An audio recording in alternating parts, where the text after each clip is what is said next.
welcome to your show, Sunny Mornings in San Diego.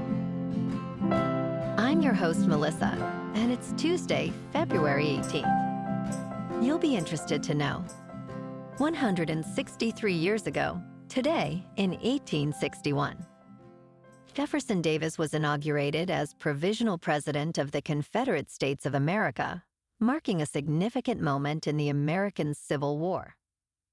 His leadership would guide the Confederacy through its early struggles as it sought independence from the Union amidst growing tensions and conflict. So now you know. And now, it's time for the Surf Report.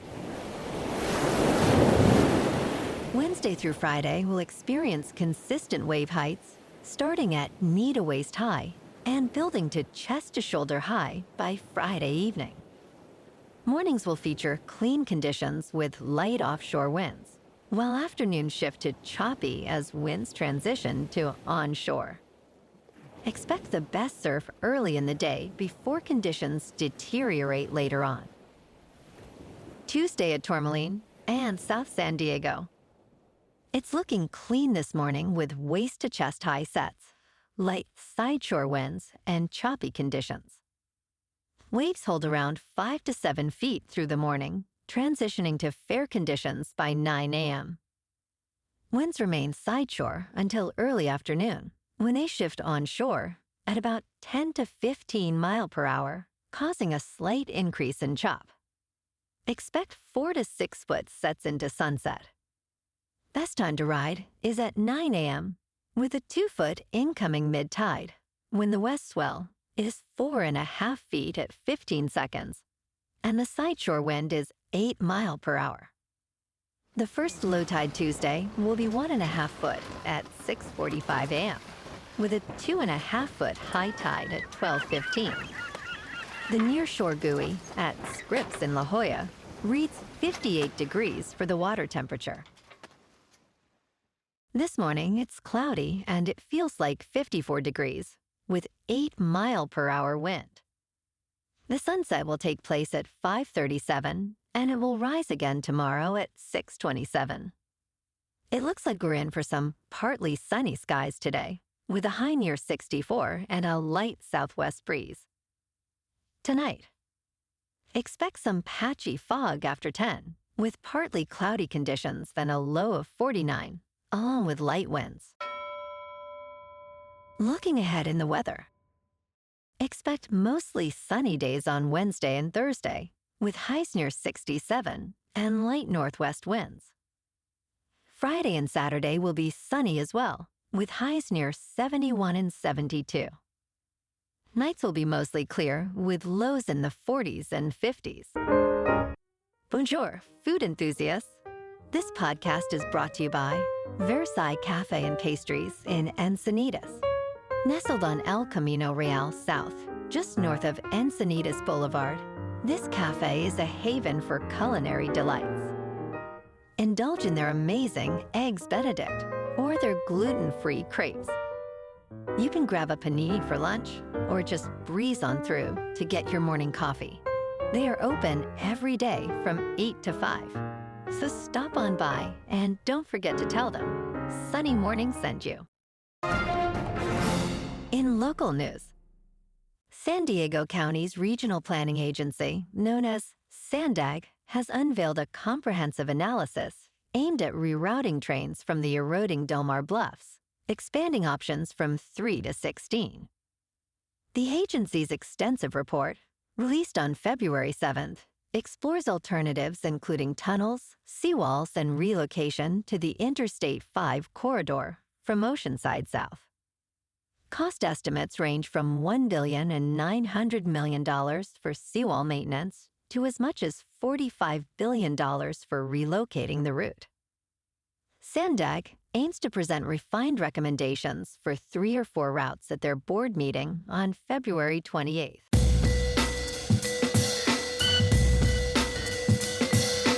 Now on to sports. Team USA forward Brady Tkachuk exited the Americans' Four Nations face-off game against Sweden last night due to an undisclosed injury. Tkachuk, who plays for the Ottawa Senators, lost an edge while driving to the net, slamming his side into the goal cage just 7 minutes and 37 seconds into the game. He briefly returned for a short shift, but did not come back for the second period. The Tkachuk brothers faced injury concerns, with Matthew Tkachuk, Austin Matthews, and Charlie McAvoy also sitting out for precautionary reasons. Their status for the championship game against Canada remains uncertain. On Thursday, Team Canada takes on Team USA at 8 Eastern on ESPN for the Four Nations Face-Off Championship. In local sports, the Los Angeles Lakers are generating buzz as they hold the sixth best odds to win the NBA Finals, even with LeBron James sitting out the All-Star game. Nick Wright discusses the team's potential to make a significant finals run, emphasizing their resilience and depth. This season, the Lakers are determined to prove that they are still a formidable contender in the league. The Lakers are poised to leverage their talent and experience, aiming for a strong playoff performance. Tomorrow night, the Lakers, with a 32-20 record, are back in action to face the Charlotte Hornets at Crypto.com Arena. With LeBron James listed as day-to-day, the Lakers aim to build on their last win against the Hornets. Charlotte, with a 13-49 record, struggles with a 5-game losing streak. The Lakers are favored by 1.5 points. In top news, at least 18 people were injured when a Delta Airlines plane overturned upon landing at Toronto Pearson International Airport yesterday.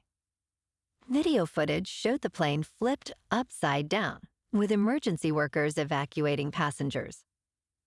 Thankfully, there were no fatalities and injuries were deemed minor. Among the injured, 2 individuals were airlifted to trauma centers, including a man in his 60s and a woman in her 40s.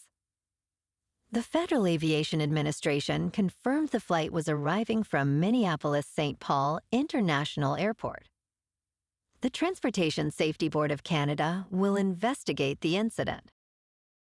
In business news, the Federal Aviation Administration has fired fewer than 400 employees from its workforce of 45,000, according to Transportation Secretary Sean Duffy. This decision comes amid rising concerns about air traffic safety following recent plane accidents. Duffy clarified on social media that all terminated workers were probationary and that no air traffic controllers or critical safety personnel were affected. The Professional Aviation Safety Specialists Union reported nearly 300 workers were let go, impacting vital safety positions. Senator Maria Cantwell criticized these firings, emphasizing they pose unnecessary risk after multiple fatal crashes. In crypto movement, Bitcoin is unchanged at about $96,000. Ethereum is up 0.5% to just over 2,700. And Goatse's Maximus is unchanged at 9 cents. Moving on to a more local vibe. In our community spotlight on health and wellness, we are working with a national Pilates studio to bring you some free classes, so listen up. Check out Club Pilates, with several locations in the San Diego area. Pilates presents a comprehensive wellness approach, cultivating strength, reducing tension, and elevating mental well-being. Scientific research affirms its benefits. So now you can check out Club Pilates for a free class, with locations in Encinitas, Solana Beach, Oceanside, La Jolla, and more. Just be sure to tell them Sunny Morning sent you by. And now, back to the show. Let's talk tech. Nextdoor's founder, Nirav Tolia, is determined to revive the platform's growth using artificial intelligence. The neighborhood-focused social media site, which has struggled with user engagement and negativity, is shifting its strategy to enhance community connection. Tolia, the largest individual shareholder, emphasizes the importance of proprietary data and user-generated content. With 45.9 million weekly active users, Nextdoor aims to improve user experiences through new product features and better content. Tolia remains optimistic about the potential for transformation, despite challenges faced by smaller companies in attracting significant institutional investment. And in entertainment news, the Justice Department has filed a significant lawsuit against Live Nation, accusing the company of abuse, exploitation, and self-dealing. Live Nation, which claims the DOJ is being extremely disingenuous, could face a breakup similar to the historic Microsoft case. The lawsuit arises amid growing frustration over skyrocketing ticket prices and the convoluted purchasing process. The DOJ's investigation, sparked by consumer complaints and industry concerns, highlights Live Nation's monopolistic behavior, including exclusivity agreements that shut out competitors. The outcome could redefine the future of the concert industry, impacting both fans and artists alike. Well, alrighty folks, it's time for the quote of the day. And today, our quote comes from the American philosopher and transcendentalist, Henry David Thoreau. And he said, "If a man does not keep pace with his companions, perhaps it is because he hears a different drummer. Let him step to the music which he hears, however measured or far away." And that's a wrap for this morning. You can check out our Instagram, YouTube, and TikTok for some captivating aerial videos with local news and the surf reports. Have an amazing day, my good friends. We'll see you tomorrow with another episode of Sunny Mornings in San Diego.